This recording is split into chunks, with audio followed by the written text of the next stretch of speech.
A graça e paz, irmãos. Fiquemos de pé, vamos fazer a leitura da palavra do Senhor, que se encontra lá no livro do profeta Ageu, capítulo 2, versículo 1. Ageu, capítulo 2, a partir do versículo 1. Ageu é um dos últimos livros do Antigo Testamento. Amém? Quem encontrou, diga amém. Amém. Vamos iniciar. Diz assim: No segundo ano do rei Dário, no 7º mês, ao 21º do mês, veio a palavra do Senhor por intermédio do profeta Ageu, dizendo: Fala agora a Zorobabel, filho de Salatiel, governador da Judá, e a Josué, filho de Josadaque, o sumo sacerdote, e ao resto do povo, dizendo: Quem dentre vós que tenha sobrevivido contemplou esta casa na sua primeira glória? E como a vedes agora, não é ela como nada a vossos olhos? Ora, pois, sê forte, Zorobabel, diz o Senhor, e sê forte, Josué, filho de Josadaque, o sumo sacerdote, e tu, todo o povo da terra, sê forte, diz o Senhor, e trabalhai, porque eu sou convosco, diz o Senhor dos Exércitos. Segundo a palavra da aliança que fiz convosco, quando saístes do Egito, o meu espírito habita no meio de vós, não temais. Pois assim diz o Senhor dos Exércitos: ainda uma vez, dentro em pouco, farei abalar o céu, a terra, o mar e a terra seca. Farei abalar todas as nações, e as coisas preciosas de todas as nações virão, e encherei a glória esta casa, diz o Senhor dos Exércitos. Minha é a prata, meu é o ouro, diz o Senhor dos Exércitos. A glória desta última casa será maior do que a da primeira, diz o Senhor dos Exércitos. E neste lugar darei a paz, diz o Senhor dos Exércitos. Vamos orar? Deus, nós te agradecemos pelo Senhor ser grande, ser fiel, ser poderoso. Sabemos que a tua palavra, ela é a verdade, ela é a única verdade entre nós, entre o povo, Senhor, que é o Senhor que nos deu essa palavra santa e perfeita. Abençoe o teu filho nesta noite, Deus amado, ilumina o seu coração através do seu Espírito Santo. Dá a ele agora, Senhor, entendimento, para que explane a tua palavra para os nossos corações, porque a tua palavra é alimento, bondade e paz. Que o Senhor nos abençoe, em nome de Jesus. Eu saúdo os irmãos com a paz do Senhor. Quantos estão alegres por estar na casa de Deus nessa noite? Amém? Não vou falar hoje o que você quer ouvir. Costumo dizer o que nós precisamos escutar. Amém? A começar por mim. Essa é uma história, não sei se os irmãos já conhecem. Os versículos sobre a glória da segunda casa é maior do que a primeira. É muito conhecido no livro de Ageu. Antes de entrar na mensagem, eu queria só passar algumas informações do livro de Ageu. A maioria dos profetas de Deus profetizaram antes do cativeiro. 2 no cativeiro, Daniel e Ezequiel. E 3 depois do cativeiro. Foi Ageu, Zacarias e Malaquias. Ageu foi o primeiro. O livro de Ageu é o segundo menor livro. Quem sabe o primeiro? Obadias. O livro de Ageu só tem 2 capítulos. Ageu foi o primeiro profeta depois do cativeiro da Babilônia para encorajar o povo para reconstruir o templo. E sobre o contexto em relação à história de Ageu, justamente foi no tempo que o rei Ciro, que era o rei da Pérsia, tomou o império do rei da Babilônia e começou o reinado da Pérsia nesse tempo. Com a queda da Babilônia pelo império persa, Ciro toma a saber da profecia que o cativeiro demoraria 70 anos. Eu escrevi algumas coisas, porque eu não queria passar essas informações que é muito importante no livro de Ageu. Ou seja, quando Ciro tomou a Babilônia, tinha lá uma profecia que ele tomou saber que o cativeiro do povo de Deus só duraria 70 anos. E ele fez valer esse decreto e faz um edito nesse decreto, dizendo que os judeus voltassem para Jerusalém e edificassem um templo a seu Deus. Ciro fez mais, devolveu todos os utensílios que Nabucodonosor havia tirado do templo de Jerusalém, encaminhava aquele povo com proteção, provisão, sustento, com riquezas, com permissão para tirar madeira para a construção do templo. Quando chegou em Jerusalém esse povo, é isso que me chamou a atenção, o povo ficou muito alegre com essa decisão de Ciro de voltar para Jerusalém. O cativeiro já tinha acabado. E quando chegou em Jerusalém, eles ficaram alegres, fizeram aquela festa, porque ia começar a construir o templo, que foi a segunda construção. Zorobabel, por sua vez, que era o governador, ele fez um pequeno acordo com os samaritanos que viviam naquela região já, que era justamente o reino do norte. Nós sabemos, ou não sei se vocês sabem, mas os samaritanos eram muito misturados entre o povo de Deus. Ele tinha muita mistura entre povos vizinhos.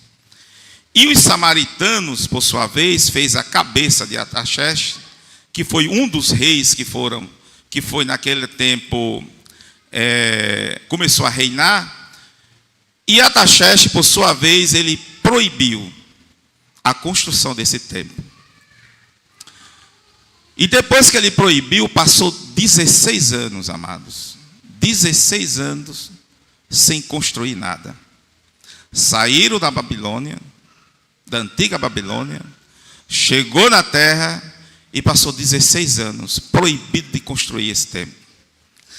Depois que passou os 16 anos, Dario, que não é Dario lá de Daniel 6, ele viu que tinha essa promessa, esse edito lá com o povo,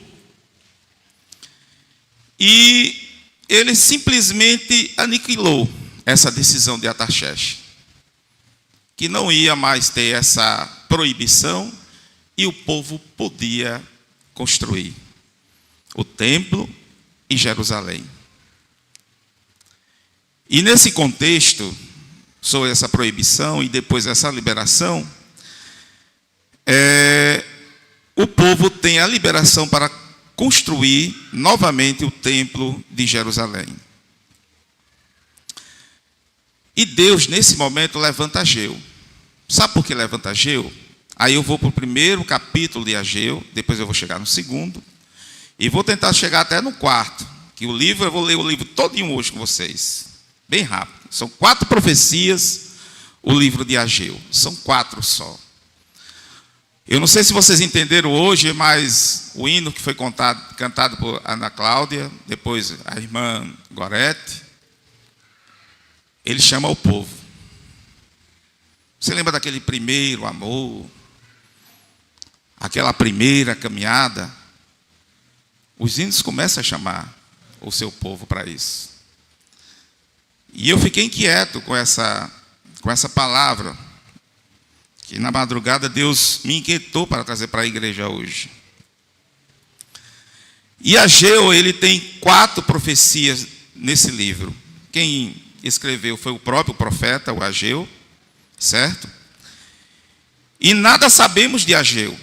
A gente não sabemos que tem família, que não tem nada. A única coisa que eu comecei a olhar aqui, que Ageu tinha mais ou menos uns 80 anos, que foi um daqueles meninos, quando era pequenininho, por isso que o nome dele é Ageu, que quer dizer festa.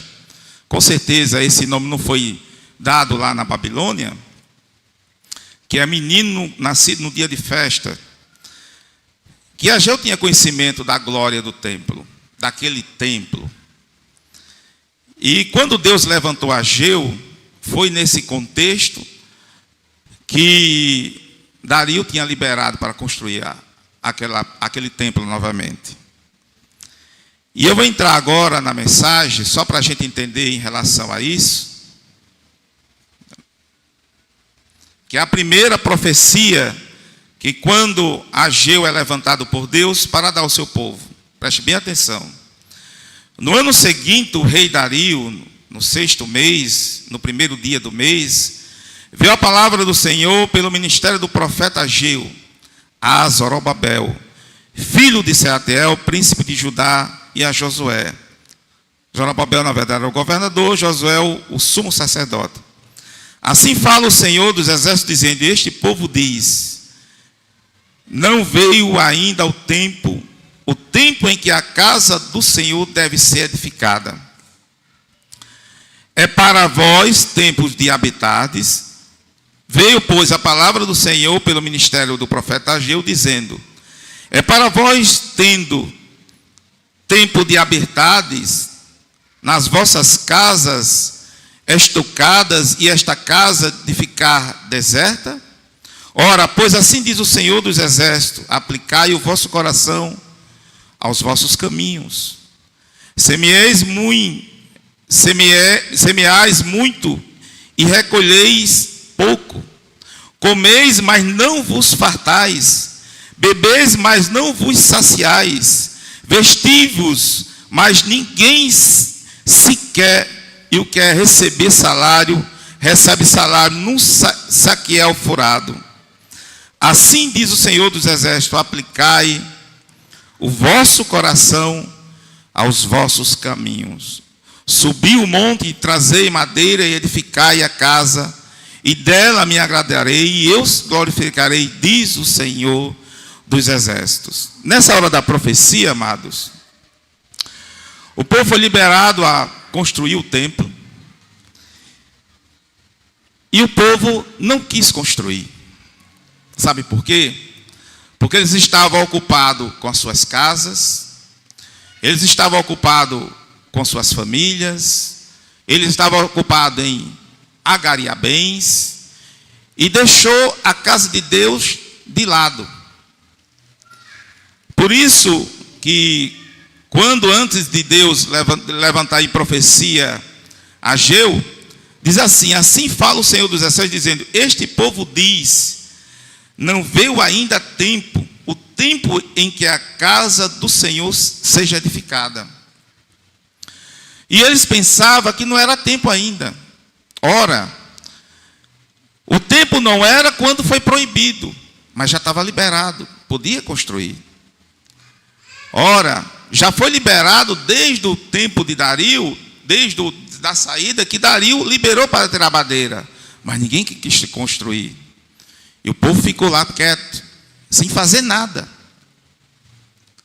E Deus, Ele chama a responsabilidade do seu povo. Ele disse: espera aí, vocês estão mais preocupados com as suas casas e a minha casa. A essa casa que verdadeiramente vocês têm que me adorar, e eu tenho que falar com vós, e vocês não querem construir. O que é que a palavra diz? Que Deus cerra o céu, chega a seca, faz cerrar os salários, não vinga nada, eles comem muito, mas não se farta, ou seja, nada prospera na vida deles. Porque se estivesse fazendo a vontade de Deus, se estivesse fazendo o que Deus realmente queria que eles fizessem, e eles estivessem fazendo, eles não passariam tanta prova. Mas era um povo que estava cheio de riqueza, cheio de bens, tinha terras, tinha casa, tinha família, mas eles não tinham alegria de viver. Eles não tinham alegria de continuar vivendo daquela maneira. Por quê? Por mais que eles conseguiam, mas ia depressa.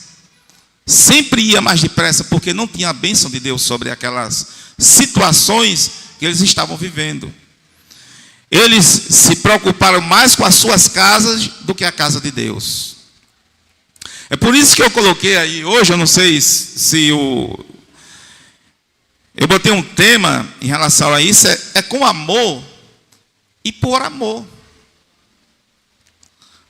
O povo entra na terra, tinha um trabalho de construir e não construíram, ficaram parados. Muitas vezes, e quantas vezes, eu já passei por situações de saber o que tinha que fazer na obra de Deus, mas não fazia. Eu sabia que eu tinha que ir evangelizar no domingo ou no sábado, mas eu não ia. Aí eu ficava na segunda, na terça, na quarta, na quinta e na sexta pedindo a Deus: Deus, faça isso, faça aquilo, Senhor, me ajude. E Deus nem se movia, amados. Eu não escutava nem a voz do Senhor, ninguém chegava, dava nem um versículo para mim. Porque as coisas de Deus eu sempre deixava de lado. E isso não foi diferente naquele tempo. E o povo, ele não tinha como primazia de fazer o templo. Eles tinham como primazia de fazer as suas casas, de cuidar das suas famílias, claro, é evidente, de fazer o que teria ser feito para eles, o benefício próprio, mas não para a obra de Deus. E Deus levanta Ageu nessa hora. Mais de 16 anos, muito mais do que 16 anos, Deus não tinha falado com o seu povo, não tinha se manifestado através dos profetas com ninguém. Mas naquele dia ele se levantou, porque viu um povo de coração duro e com a dura servir. Porque ele tinha que ser feito uma obra e eles não fizeram. E Deus queria abençoar aquele povo. Deus queria refazer de novo o que ele tinha feito no primeiro templo. Quando foi no primeiro templo, na construção, todo mundo fizeram com amor tão grande, que o templo num instante foi construído. De uma alegria tão imensa, que o próprio Deus se manifestou a Salomão e disse: eu vou estar aqui, Salomão, olhando e escutando esse povo e vou agir para eles. Estarei aqui nesse templo. Abençoarei perpetuamente esse templo enquanto ele estiver aqui na terra. E ele disse de uma maneira tão pura naquele primeira construção, que na segunda vez ele viu um povo que não tinha mais interesse de fazer o templo novamente. Se acostumaram a viver sem ter a voz do Senhor como guia, sem ter a vontade de Deus o guiando, sem ter a direção do Senhor. Eles acostumaram a viver, ganhava de manhã e perdia à noite. Eles acostumaram a viver, se alegrava de manhã e chorava à noite. Eles acostumaram a viver de uma maneira sofrida, trabalhando sempre naquele escape e nunca na sobra, porque não tinha a bênção de Deus a viver daquela maneira. E Deus cobrou isso aí. Na segunda profecia, na primeira profecia, Deus chama a responsabilidade do povo. Vocês estão cuidando mais da casa de vocês do que a minha casa. Lembre-se da minha casa. Lembre-se da vontade que eu tenho sobre fazer na sua vida. Uma certa vez, eu nem estava casado ainda. Eu disse: eu não nasci para ser crente. Quando eu aceitei Jesus foi com 7 anos de idade. Eu não nasci para ser crente. E olha que, quando comecei, a primeira coisa que eu queria fazer era pegar a Bíblia, pregar o Evangelho, porque Deus tinha libertado a minha família. Deus tinha feito coisa grandiosa do meu lar. Eu vi o Senhor tirar o diabo de dentro da casa da minha mãe e botar ele bem longe da casa da minha mãe. Porque a paz, ele tomou conta do meu lar. Quando chegou com uns 17, 18 anos por aí, eu disse: não nasci para ser crente. Não, 16 anos. Sabe de uma coisa, eu vou conhecer. Eu sabia do chamado que Deus tinha comigo, mas eu disse: não, eu vou fazer a minha vontade agora. Agora eu quero conhecer. Na primeira escapada que eu dei, peguei briga com a minha irmã. Ela pegou minha cabeça, meteu na parede, eu meti um soco na parte de cima dela aqui. Eu fiquei cego, ela teve que operar dos seios. Sou cego desse olho até hoje. Estou dizendo aqui que eu fazendo medo a ninguém. Mas quando eu perdi o foco e disse, eu vou fazer a minha vontade, aí Deus tirou a mão dele. Pronto, faça. Agora vai ficar sem minha proteção. Fique do jeito que você quer. E aqui não foi diferente. O povo queria fazer a vontade deles, do jeito deles, e Deus tirou a sua mão. Pode continuar a viver do jeito que vocês querem. Na segunda profecia, que é o que Bruno leu, ele fala sobre o povo, ele tomou uma posição em relação à obra e disse, a gente vai fazer. Aí Ageu se levanta e profetiza novamente e diz assim, pode fazer, que é garantido. Pode começar a fazer o tempo, porque tudo que vocês desejam na sua vida, Deus vai cumprir. Isso é no segundo capítulo, nessa parte, na primeira parte que Bruno leu, é justamente isso.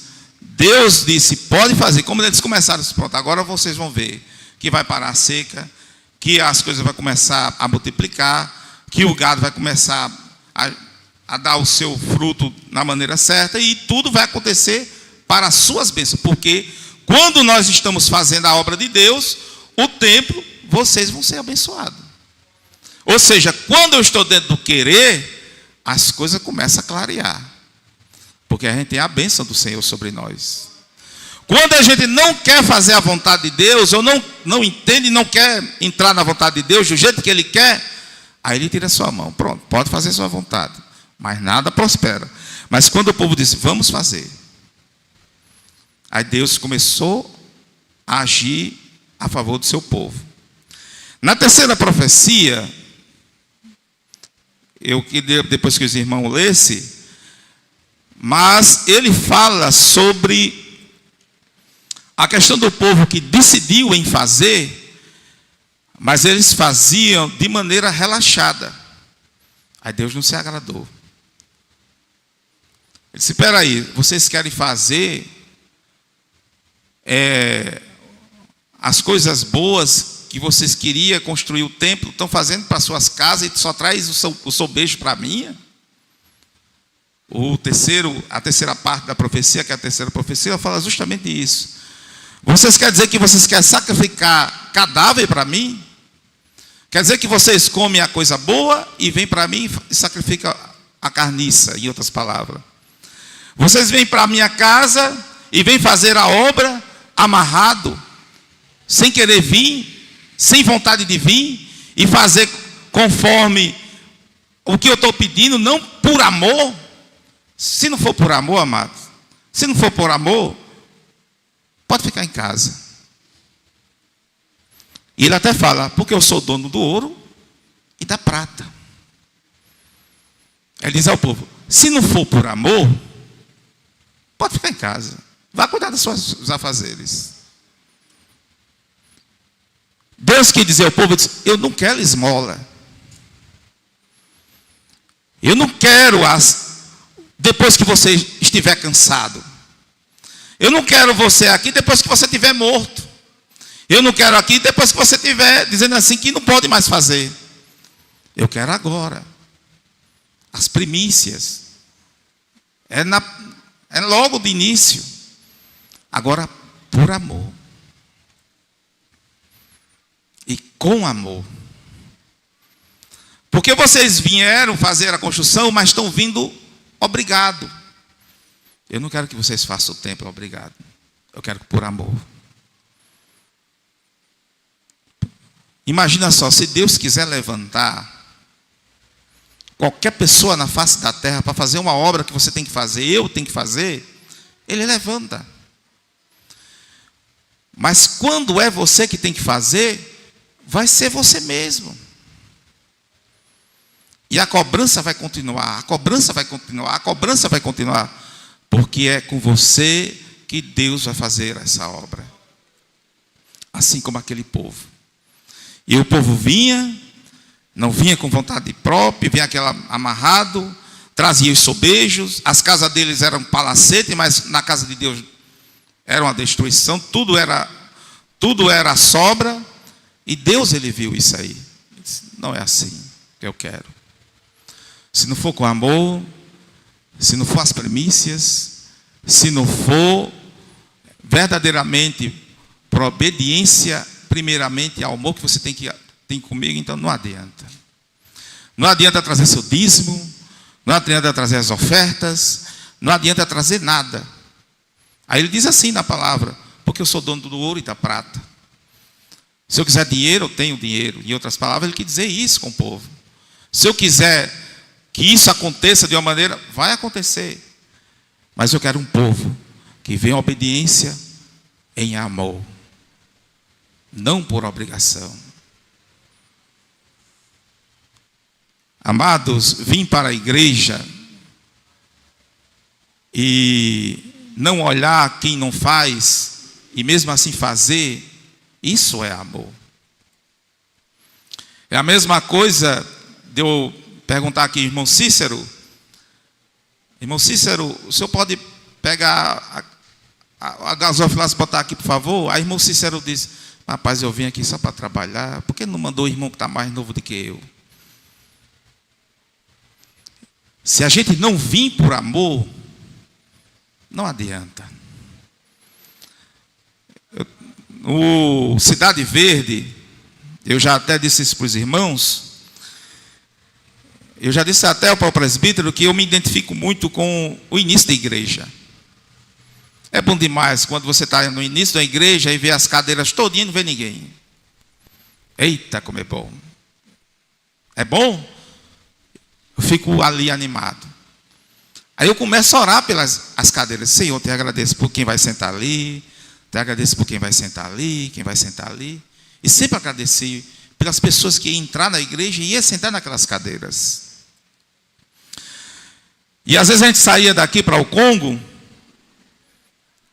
lá no fundo dizia assim, não vai ter ninguém hoje. Mas mesmo assim eu vou. Porque eu sei que o Senhor vai fazer alguma coisa. Na ida ou na volta, o Senhor vai fazer alguma coisa no nosso trabalho. E a gente ia. Passamos um ano sem ter ninguém, não foi? Deixou de ir? Não. Sabe por quê? Porque a gente estava sabendo que estava plantando. E tudo era por amor. Às vezes sem recurso, mas a gente botava do bolso da gente para a gente ir. Mas é por amor. Gente chegar aqui, mexer no som, se não for por amor, não adianta vir. Tocar aqui, se não for por amor, se for por obrigação, não adianta tocar. Se vir aqui cantar o hino, se não for por amor, se não for, Deus está vendo o seu coração, o nosso coração, desde a hora que entra até a hora que sai. Amém? E na quarta profecia, é a parte messiânica, que ele valida o que ele já tinha dito antes, na raiz de Davi, que é Zorobabel, que fazia parte do anel direito de Deus, que é justamente a promessa que ele tinha com a raiz de Davi, que dali viria o Messias. Se a gente for ver lá em Mateus, capítulo 1, vai aparecer lá o nome na genealogia, Zorobabel. Deus estava cuidando do seu povo, da sua obra e da vinda de Cristo naquela hora. O povo estava lá acomodado, o povo estava lá fazendo a vontade dele e a obra parada. O Messias tinha que vir de todo jeito. E o templo, que Jesus ia entrar depois naquele templo, ia fazer aqueles discursos, depois quebrou aquela... Tinha que estar construído para a profecia ser concretizada. Que Jesus entrou no templo, ensinou no templo, foi lá, meteu vara em todo mundo no templo, mas o templo tinha que estar construído. E Deus tinha que cumprir com essa palavra, usando quem? Os anjos? Não, era o povo. Mas ele queria usar um povo que fizesse por amor. Ele queria usar um povo e quer usar um povo que faz por amor. Ele quer usar um povo que faça em espírito e em verdade. Ele quer usar um povo que quando contribui em espírito e em verdade. Porque não adianta dar 100 mil reais para a igreja se não for por amor. É a mesma coisa de dar nada. A igreja vai usufruir desse dinheiro, pode até usufruir, mas não vai render. Como a palavra diz, não rende. Nada rende naquelas pessoas que não querem fazer a vontade de Deus, que está perto do Senhor por amor. Nada dá certo. Experiência própria aqui. Fiquei um tempo sem querer fazer a vontade, nada dava certo, nada prosperava, nada abria, sempre fechado. Disse, Jesus, chega aqui, eu preciso. Quando eu comecei a baixar a cabeça e dizer, ó Senhor, eu não tenho condição, mas Tu tem, eu quero fazer. E Ele abria as portas, porque é por amor.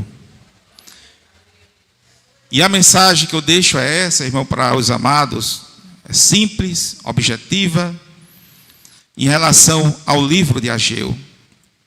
São 4 profecias. Uma ele chama o povo para fazer a obra, não fazer as coisas e deixar de lado a obra, as coisas da sua vida, do cotidiano, e não deixar de lado a sua obra. Ele chama dizendo que ele verdadeiramente, aquele que faz a obra, ele faz e vai agir. E se for fazer, tem que ser por amor. Porque a igreja, eu não sei se vai acontecer amanhã, depois de amanhã, daqui 1 ano, 3 anos, mas os nossos filhos, os nossos, sei lá, neto, bisneto, vão estar aqui nessa igreja, não sei, mas os que estarão nessa igreja é porque teve um trabalho nosso, fazendo por amor. Amém? Se hoje o evangelho é pregado dentro da sua casa, futuramente, tudo o que acontecer de bênção no evangelho de Deus na sua casa, foi porque você fez hoje por amor no seu lar. Se você fizer por amor hoje em seu lar, em seu trabalho, amanhã você colherá os frutos. Assim como o Messias veio, mostrou que cumpriu a profecia, está até os dias de hoje, nas suas igrejas, olhando aqueles que entram e quem sai, que vai para seus lares e volta para a sua igreja de novo, por amor. Amém? E essa mensagem que eu deixo para os amados irmãos, eu agradeço a oportunidade em nome de Jesus.